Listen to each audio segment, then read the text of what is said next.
Teraz privítame ďalšieho hostia, je to muž, ktorý tvrdí, že s mimozemšťanmi veľmi často komunikuje. Prichádza pán inžinier Ivo Benda.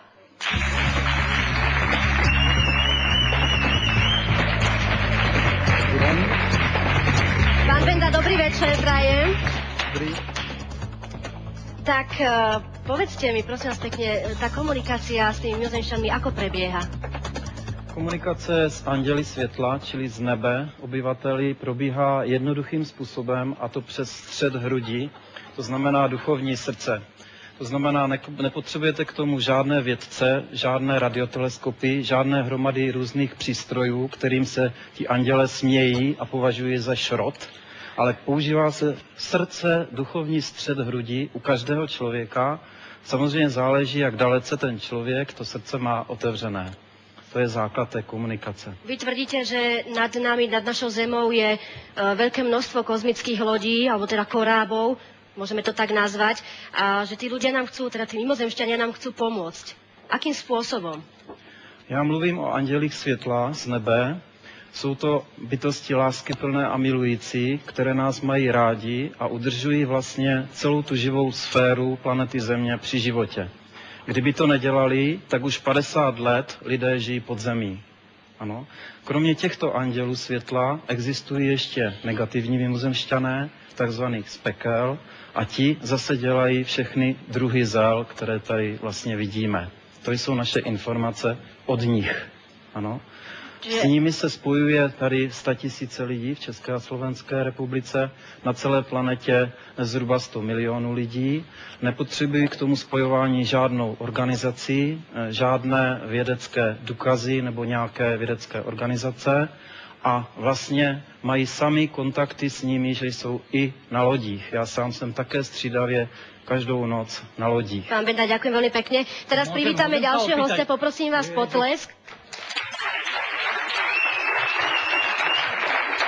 Mojím ďalším hostom je prezident klubu Hyperion, doktor Ľubomír Valenčík.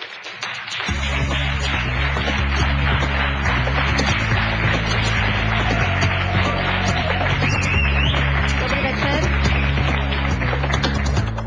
Pán doktor, čo je predmetom činnosti vášho klubu? Klub Hyperion momentálne sa zaoberá predovšetkým, by som to nazval, popularácia vedia a vzdelenia pútavými formami. Dávame si rôzne otázky a otázka, či existuje život a inteligencia mimo planéty Zem, je jedna z mnohých otázok, ktorý si kladie každý človek, tak je to aj často otázkou stretnutia činnosti klubu Hyperion. Máte na to aj odpoveď vo vašom klube? Akú odpoveď očakávate? V podstate, či existujú alebo neexistujú? Ja to beriem ako mieru pravdepodobnosti. Existujú s určitou pravdepodobnosťou. O tom by sa dalo veľmi dlho a veľmi, by som povedal, fundovanejšie rozprávať ako to, čo som tu doteraz počul. Či existuje vôbec život, inteligencia. Ale to, čo tu povedal pán Benda, to by som nazval už trošku divokejšie. Taký nezmysel, ako to tu pán Benda povedal, si vie vytvoriť každý priemerný, inteligentný človek a možno na lepšej úrovni a zaujímavejšie, zábavnejšie. Skrátka, bavme sa o niečom normálnom, ale nie o takýchto, by som povedal, no, zaujímavých rozprávočkách nejakej osobnosti, ktorá sa chce nejakým spôsobom zvýrazniť, prezentovať, trepať 2 na 3, nič iné. Skrátka... Pán Benda, máme teda podľa slov pána doktora brať tieto vaše informácie ako rozprávočku? Já bych chtěl informovat všechny lidi, že ne všem lidem se informace o bytostech ve vesmíru, ne všem lidem se líbí.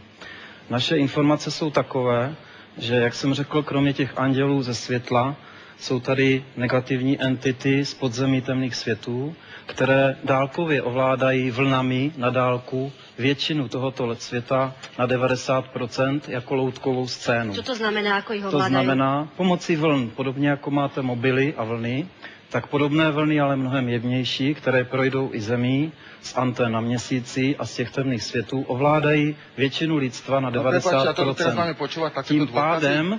Tím pádem takto ovládané loutky se nemůžou jednoduše spojovat s těmi anděli světla, to je jeden z cílů toho ovládání. No. To je odpověď. Nech sa páči, zoberte si mikrofón, máte mikrofón, nech sa páči. Chcel by som sa opýtať pána Bendu, o čom tak zvyknete komunikovať? Alebo sú iba niektorí ľudia vyvolení, aby mohli s nimi komunikovať, alebo Lebo mne sa nikto sa ma neozval, ešte sa neopýtal sa ma nič. Ako by som mohol ja s nimi nadviazať kontakt trebárs? On sa pýta na jazyk. Otevřít duchovní srdce a můžete se spojovat. Ano, každý člověk se sám zvolí, není to tak, jak říkáte vy, že by někdo z vesmíru je vybíral, ale ti andělé jsou připraveni s kýmkoliv komunikovat. Záleží, jestli ten člověk sám si to zvolí a vybere a chce se s nimi povídat a spolupracovat, protože oni jsou láskyplné bytosti a oni s nikým nemanipulují a nevnucují se. Čiže to znamená, že napríklad aj teraz v tejto miestnosti môže byť, že je tu nejaký ten Aštan Šeran, alebo nejaký... Telo má, áno. V mentálních tělech tady jsou a jsou na lodích nad námi. Tady je 100 000 lodí kolem planety Země, mateřských velkých lodí a jich tady kolem Země 250 milionů a říkal jsem, že mají s náma spoustu práce. Ano, spoustu práce, aby tady udrželi tenhle život, jak ho tady vidíte a znáte, v téhle podobě, aby to nebyl Matrix, prostě, vis Matrix. Akým spôsobom s nimi môžeme komunikovať? S tými otevřenou srdeční čakrou. Ano, já tady mám obraz čakrami, srdce duchovního. Ja nepoviem o tom, že pán Benda má všelijaké obrázky, krásne pomalované a tak ďalej. Prosím vás pekne. Toto je, ano, takovéto duchovní srdce. Pardon. Dobre. No, některým lidem se to nelíbí, upozorňuju.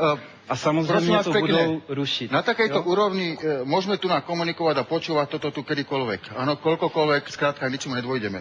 O čo tu ide? Ja som si myslel, že tu je téma, áno, či existuje mimozemská civilizácia, či existuje život vo vesmíre a tak ďalej. Áno, na to sú, pardon, na to vám ja odpoviem, áno, ale ja neodpoviem, ale takto. Dovoľte, aby som povedal svoj názor. Mňa vás názor napríklad vôbec nezaujíma v tomto prípade. No ale my sme tady všichni spoločne. O živote vo vesmíre, áno, existuje. O živote inteligentnom by bol dôkaz. Alebo samotný mimozemšťan, ale nie vy. Vy tak nevyzeráte celkom. Alebo zbytok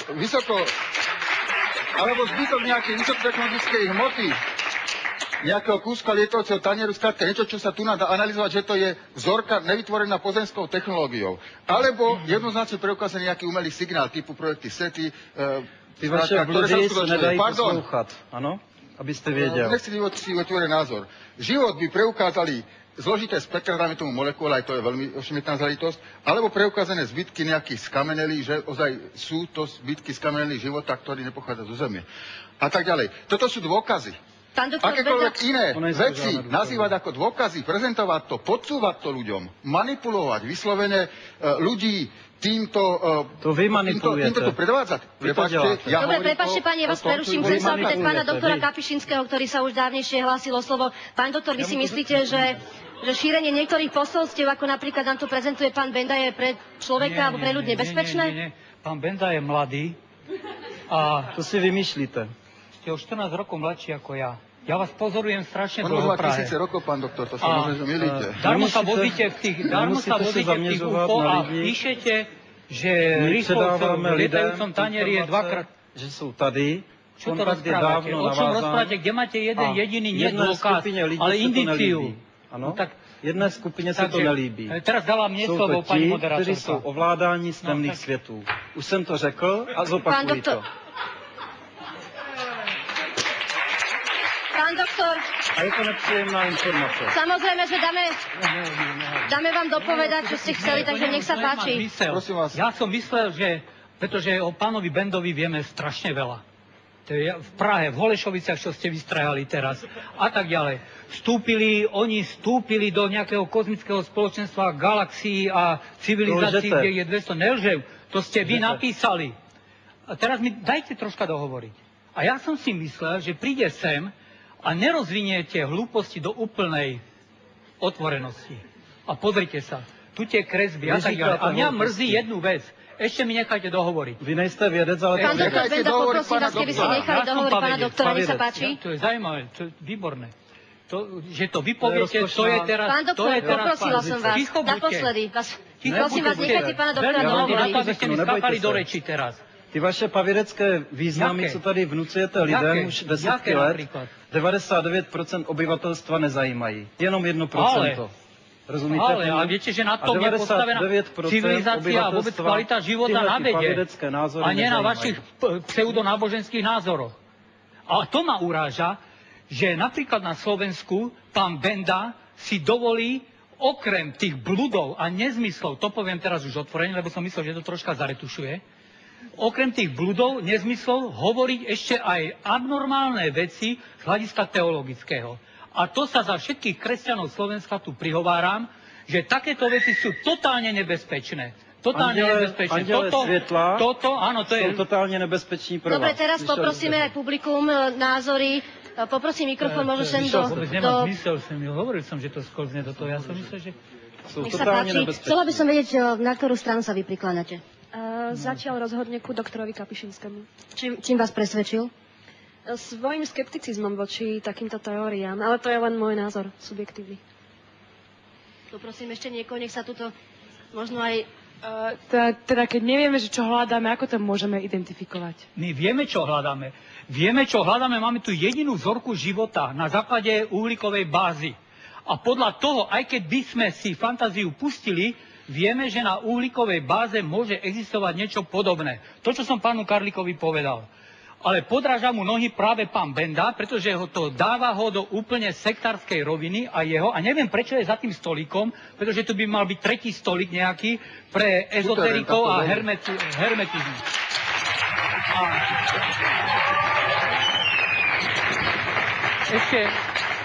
Ešte malú vetu, nebude to príliš odborné, ale všetky sondy, ktoré sa robia sa na základe biologických a iných experimentov, že čo by sme asi mali hľadať, ako vyzerá ten život na tej našej báze a je tam ešte tolerancia pre tú fantáziu, že čo by mohlo sa identifikovať treba na Marse alebo v našej slnečnej sústave. Takže všetky sondy Viking mali veľmi dômyselné prístroje na to identifikovať tzv. Markery života. To sú tie stopy, aby sme našli aspoň jednu baktériu. Nenašli sme ju, ale našli sme čakry v svojom srdci, ktorými môžeme komunikovať s vyspelými civilizáciami. Pán doktor, tak to je paveda podľa. Ja by som k tomu povedal, vrátim sa, nechcem sa, niektoré veci mňa takým spôsobom neoslovili, ja som to povedal aj pánu Bendovi. To som sa chcela práve či vás oslovila jeho filozofia. Ja skôr riešenie záhad tých, ktoré sú vyriešenie, sú popísané. Netvrdím, že mám patent na rozum, že ich viem ja vyriešiť. Snažím sa komunikovať s inštitúciami, ktoré majú na to prostriedky a nadviazať kontakty. Ale to, čo som povedal, že som presvedčený o živote vo vesmíre, inom inteligentnom, ako je náš, vychádza to zo svojho môjho poznania. Pán doktor to síce nazval vierou, ale neviem, či... Zatiaľ je to viera. No, ja to beriem tak, že každý máme nejakú vnútornú vieru. Možno, že nádej. Neviem, či viera... Ešte by som chcel pánu doktorovi Valenčíkovi povedať, čo sa týka tých nálezov, rôznych fosílií, je veľa nálezov a nechcem tu prezentovať konkrétne veci, ktoré sa vymýkajú tým bežným nálezom fosílií z minulosti. Sú tu obrovské kostry nájdené na mnohých miestach života. Boli nájdené artefakty iné, ktoré nespadajú do geologických období. Vieme, že je tu kopu nálezov, ktoré sa v dobe, dajme tomu, paleolitu nemohli objaviť kladivo železné. Je tu veci, ktoré nevieme vysvetliť. To znamená, sú tu. Pán Kapišinský, nech sa páči. Máme, by som povedal, taký... No zoširoka pohľad. Ja sa pýtam, ale kto ich doniesol sem, tie nástroje? Ale tie o čom svedčia? Že ich doniesli sem mimozemšťania? Nie, ja sa pýtam kto, nie mimozemšťania. Ja nehovorím o tomto. No. Ja sa pýtam kto. Tak sme zhavarovali v tej téme, rozumiete ma? Tak sme zhavarovali v tej téme tými čakrami a tým všetkým, že nechcem tu ďalej, proste mňa to totálne znechutilo a bola by akási polemika napríklad s pánom ale hovorím, nedá sa, pretože pán Benda to zhodil úplne do súteľa. Dobre, takže si uzrejmime, že dnešná téma znie UFO a mimozemšťania. Pán Karlík, vy ste autorom prvého dokumentárneho filmu o kruhoch v obili, takže porozprávajme sa teraz trošku o kruhoch v obili. Čo tým vlastne mimozemšťania, teda ak to urobili oni, čo tým sledovali? Nikdy som netvrdil, že to urobili mimozemšťania. Upozorňujem, vychádzal som z poznatkov anglických kolegov, tých kruhologov pána Collinsa a podobné, kolegov z Čiech, ktorí takisto netvrdia, že to robia mimozemšťania, lebo o tom dôkaz nemáme. Boli zmanipulované nejaké nahrávky, kde sa pohybujú nejaké svetelné body, ale vieme, že pri dnešnej technike nie je problém robiť takýto, sme tak múdri, sme už aj my. A chcem jedno povedať, že tie kruhy sú niečo nezvyklého, je to záhada. Ja viem, že okolo 300 kruhov bývalo v Anglicku, okolo Stonehenge a Westbury. Z toho bývalo 30-40% podvodov.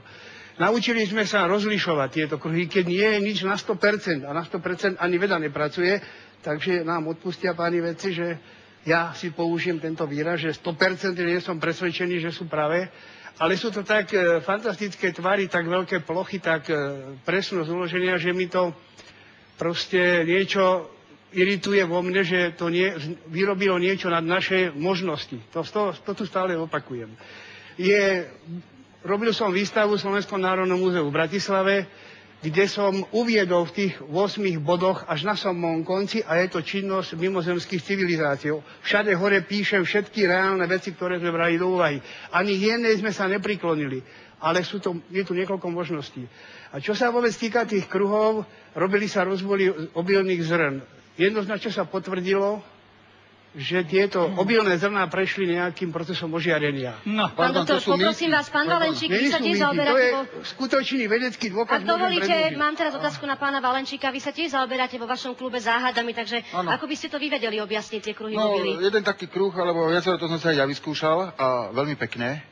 Veľmi pekné. Nerobil som to v obili, sa priznám. Mohol som ti ho prísť kontrolovať, možno by som ti povedal, že je tvoj. Počkaj chvíľku. Som si vyskúšal, nie v obili, lebo moje sedlácké telo bránilo, aby som ničil obilie, ale v tráve, ide to krásne, hlavne po daždi. Ďalej, ty hovoríš, že to bolo ožiarené. Prosím ťa pekne, mení mi serióznu organizáciu, agentúru a tak ďalej, ktorá dáva toto nejaké hodnomárne potvrdenie tohto a čím. Pretože ufologovia sa odvolávajú na akési autority, že čo si bolo ožiarné, čo si bolo preskúmané na filmu a tak ďalej, ale zdroje sú extrémne nedôveryhodné. Hlavne, keď človek ide ďalej, áno. Ja viem, že ty mi hovoríš aj meno, aj priezvisko, aj inštitút a tak ďalej. Áno, ale keď ideš do tej inštitúcie, tak ti to vyvrátia, nepotvrdia ti to. A tam je doklad, tam je to napísané, tam je nafilmovaný priamo rozhovor s autentickými osobami, ktorí tu rozbor robili. V každom prípade do Londýna či do Anglicka sa predajú zájazdy, už dopredu vedia, že tí ufóni mimozemšťania tie kruhy urobia, už to majú akože s agentúrou cestovnou podpísané. Ja mám teraz otázočku na pána doktora Bendu. Pán Benda, vy veríte napríklad aj takýmto kruhom v obili, veríte tomu? Samozřejmě. My máme informace, že tyto kruhy v obilí dělají jak pozitivní mimozemšťané, tak negativní mimozemšťané, tak planeta Země, tak padělatelé na planetě Zemi, aby vydělali peníze. Čili tyto 4 zdroje jsou autoři těchto kruhů v obilí. Pán Karlík, ja som čítala na internete, že, neviem, myslím, že ste to povedali vy, že predsa len každý ten padelek, alebo teda sfalšovaný materiál musí mať svoj originál. Čiže to znamená, si to má vysvetliť tak, že ten niekde originál z toho kruhu v obili existuje niekde? Ja som povedal, nie v takejto, je to trošku vytrhnuté z toho kontextu, ja som povedal, že falzifikovať sa dajú len originály. To znamená, falzifikácia obrazov, peňazí, sloh je možná len preto, že existuje originál. Falzifikácia kruhov je jednoznačná. U nás v Trnave, nakoľko ja tam pôsobím, vychádza to v miestnom časopise, urobili nám 3 falšované kruhy. Samozrejme, súhlasím, ale boli kruhy, do ktorých som mal možnosť vstúpiť. Možno som videl všetky na Slovensku, o ktorých to nemôžno povedať. Ešte by som chcel jeden vedecký dôkaz pánom kolegom, alebo oponentom, prepáčte, ale kolegom poviem radšej. Vedecký, hej? Vedecký, aj na zamyslenie. Môžem, páni? Áno. Tak, kruhy, ktoré sme skúmali, ktoré boli vytvorené na šikomom svahu, vykazovali spojené časti kružnice predĺženie. Každý jeden. Tie, ktoré boli vyrobené na rovinách, túto anomáliu nemali. Ja si to vysvetľujem, pán doktor, jak jeden, jak druhý, že je to premed na šikmú plochu. Vysvetľujem si to špatné, alebo... Všetky podklady, ktoré na túto indíciu boli, sú tak spochybnené, že to už verí iba pán Benda. Takže to je asi môj názor na to. Pán Benda. Aby ste pána Bendu nepoužívali za nejaké kritérium. On by mňa rád umlčil, že áno. Báme sa tak, ako že sa bavíme... Nemôžeme, lebo by mňa umlčeli. Budeme mať... Máme teraz otázku z publika, nech sa páči. Počkaj, vás veľmi nerad prerušujem, ale pánovi Bendovi máte krásne obrázky, ktoré nám stále predvádzate a ukazujete. A okrem pána Klausa, tie ostatné bytostičky, ako ste k ním prišli? Ma zaujímalo, sú to tí vaši mimozemšťania, alebo... Co se týče pana Klause a pana Šustra, vašeho bývalého prezidenta, tak s oběma bylo jednáno o možnosti setkání s vesmírnými lidmi na letištích. A vy do toho neskáčte. Takže ty informace jsou vážné a není to žádné sci-fi. Divák mal na mysli tú postavičku asi. Hlavne by ma zaujímali tie postavičky, ktoré ste nám ukazovali. Neviem, odkiaľ sú... Tak to o nich mluvit nebudete, to vám odpovím já. Žádné postavičky. Tak mi vysvetlite, aby som neurážal vaši... Pletete s nejakým filmem, rozumíte? Tak poprosím o vysvetlenie, ak by ste mohli, pán Benda. Alebo nemáte vysvetlenie? A čo chcete, prosím vás, vysvetľovať? Ale, no prosím vás to, aby mi to pán Benda jeho vysvetlil. fantasmagorické kresby o ničom. Čo tam treba vysvetľovať? Hen tam vidím hrnce plechové, aké si odfotené a tak ďalej. Čo k tomu, jaké vysvetlenia chcete? Chceli by sme vedieť... Len to, že ako toto načmára, nič iné. Toto je skutočná ich podoba, alebo ako ste prišli k týmto... Už jsem tady pověděl, že 100 000 lidí v České a Slovenské republice se s nimi setkává a komunikuje. Opakuji to podruhé. A spousta lidí vlastně ví, jak ti vesmírní lidé vypadají a jací jsou. To znamená, že to jsou krásné, láskyplné, milující bytosti. No, ja by som sa chcela opýtať pánov doktorov na telepatiu, čo hovorí na telepatiu. Či sa to dá z vedeckého hľadiska vysvetliť? Nie, to do vedy nepatrí, my nevieme povedať k tomu ani áno, ani nie. To nemá verifikovateľnú bázu. My nemáme sa čoho chytiť, proste telepatia je mimozmyslové vnímanie alebo mimozmyslové komunikovanie, to vie len pán Benda. Nie je hypotéza, ktorá by sa dala vyvrátiť alebo poprieť. Vyvrátiť alebo potvrdiť. Ale nevyvrácate, že telepatia nie je. Áno, nevyvraciame. My sa k tomu nemôžeme vyjadriť ako vedeckí pracovníci. Existujú odborné psychologické a psychiatrické časopisy, ktoré ukazujú, ako je to, čo vy potom nazývate to komunikácia alebo telepatia. A veľmi zaujímavé je, že to prichádza zo západu, kde 60 až 70%, už si nepamätám presne tie percentá, som práve uvádzal teraz podľa Gallupovho výskumu, aké obrovské percento ľudí tomu verí. Ale to je to, ako keby sa pán Karlík, alebo teraz pán Benda to povedal, neviem, opýtali na to, oni sa pýtajú Šustera a toho, hovorím, môžete sa opýtať aj nášho domovníka. No. Úplne kľudne. Oni sú tak kompetentní na tieto otázky odpovedať. Vážený... Ja k tomu len dodám. Poprvé, čo sa týka tej telepatie, áno, dáte si 2 rúmy, zadívate sa na hviezdičku a čokoľvek vás napadne, máte príjem mimozemskej civilizácie od nich telefotograficky. A to je každý nápad niečo iné, to je v poriadku, však máme tých civilizácií mnoho, tak každý sa na niečo iné pozerá, áno. Takže má inú teleprogramu. O tomto telepatia je. Čo sa týka pána Šustera, klub Hyperion udeluje cenu, volá sa to veľká zázračná šarlatánska zlatá pusa. Cenu udelujeme všetkým, ktorí za peniaze daňových poplatníkov sa významnou mierou zaslúžili o rozvoj pavedy a hlúposti a pán bývalý prezident túto cenu dostal od nás. Takže, vážený, dobre, pán prezident dostal takúto cenu. Vy odo mňa dostávate poslednú možnosť na vyjadrenie sa k dnešnej problematike, ktorá znela UFO a mimozemšťania, takže ja to zoberiem takto. Pán Benda, poprosím vás jednu myšlienku k danej téme.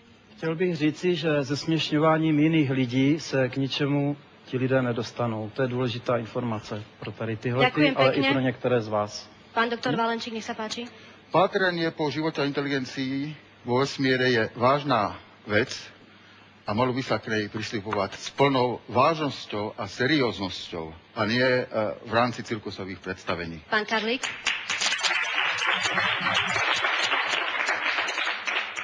Ja by som to povedal takto, že znie to ako neskutočné a nemožné veci.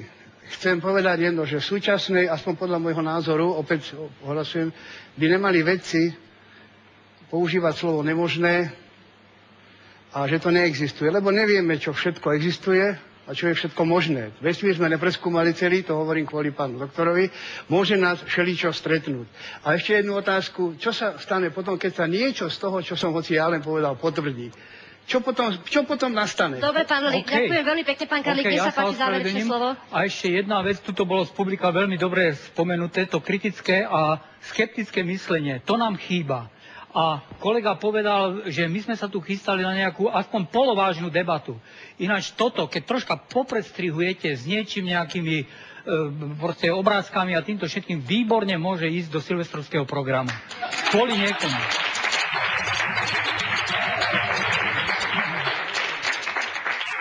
Takže amen. 40 minút vypršalo, naša relácia sa chýli ku koncu. Ja len chcem poďakovať všetkým hosťom, samozrejme aj vám, že ste si našli čas, že ste prišli. Táto debata zdá sa je naozaj otvorená a ja dúfam, že možno sa ešte stretneme pri takejto plodnej debate, lebo zazneli tu závažné pre aj proti. Takže vám veľmi pekne ďakujem a vám, milí diváci, samozrejme tiež a teším sa opäť o týždeň. Dovidenia.